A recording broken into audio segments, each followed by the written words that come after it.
Assalamualaikum warahmatullahi wabarakatuh, Buya. Waalaikumsalam warahmatullahi wabarakatuh. Saya hamba Allah, izin bertanya.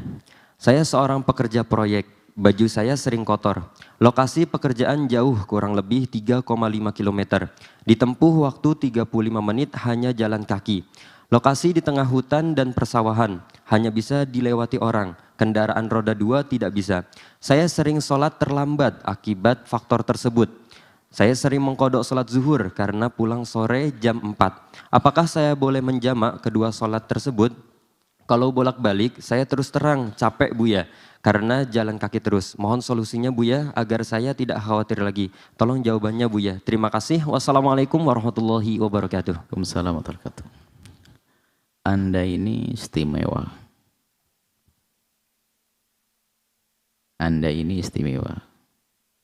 Di hati Anda luar biasa iman, rindu untuk menjalankan perintah Allah. Banyak orang kesempatan longgar, tidak peduli dengan sholat.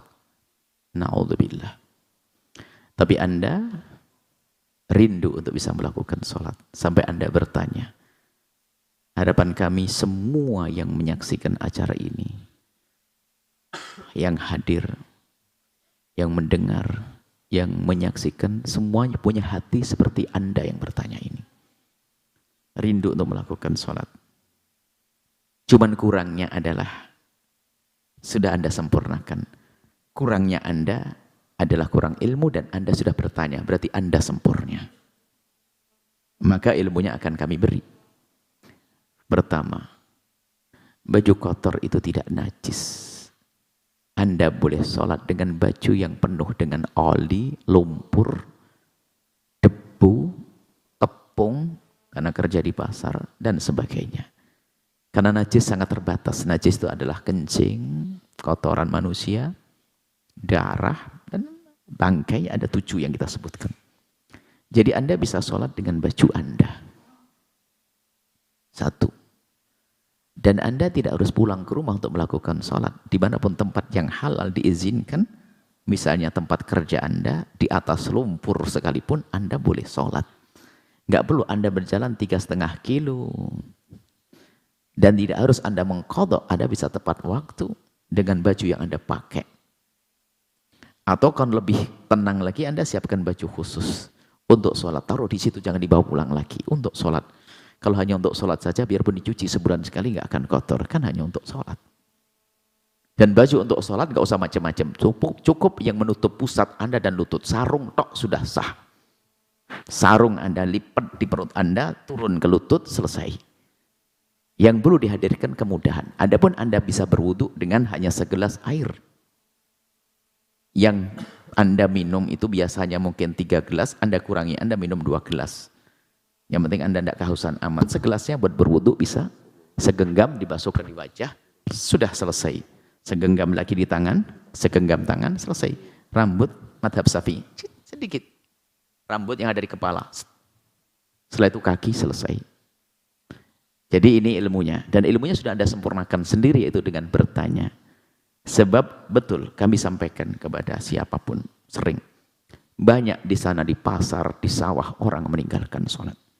Tapi yang kami husnudhani, mereka meninggalkan sholat bukan karena nantang Allah. Akan tapi mereka meninggalkan sholat karena tidak mengerti begitu mudahnya sholat. Anda bisa sholat di atas lumpur. Di atas sekam. Tapi sekam yang tidak dibakarnya. Di atas lumpur. Oli di jidat. Macam-macam. Nah ini nggak usah Anda mengqadha di rumah, insya Allah Anda bisa sholat. Justru ajarkan kepada siapapun. Nggak usah pakai sajadah. Makanya kadang kalau kami sholat di sebuah tempat umum, saya tidak mau dikasih sajadah. Karena takut dibaca, dilihat oleh orang, harus pakai saja sajadah. Biar hamparan di padang pasir, sujud di tanah. Tanahnya tanah halal. Kalau tanahnya orang minta izin. Kalau tanah umum seperti jalan umum, asalkan tidak mengganggu orang jalan, itu umum. Anda boleh sholat di pinggir jalan, tapi jangan di tengah jalan.